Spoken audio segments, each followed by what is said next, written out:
बनना मत वाला सा डोले ऐसी बननी चाहिए।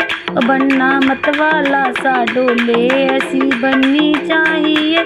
बीटेक एमटेक पास हो कॉलेज की वो टॉपर हो। बीटेक एमटेक पास हो कॉलेज की वो टॉपर हो। टोटल इंग्लिश में बोले ऐसी बननी चाहिए। टोटल इंग्लिश में बोले ऐसी बननी चाहिए। बनना मत वाला सा डोले ऐसी बननी चाहिए। बनना मत वाला सा डोले ऐसी बननी चाहिए। आंखें रेखा जैसी हो चाल हेमा जैसी हो।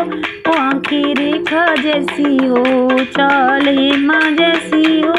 डांस हेलन जैसा हो ऐसी बननी चाहिए। डांस हेलन जैसा हो ऐसी बननी चाहिए। बनना मत वाला सा डोले ऐसी बननी चाहिए। बनना मत वाला सा डोले ऐसी बननी चाहिए। बगर का काम करती हो हमेशा हंसती रहती हो।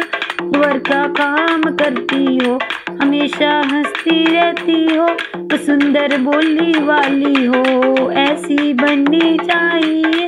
तो सुंदर बोली वाली हो ऐसी बननी चाहिए।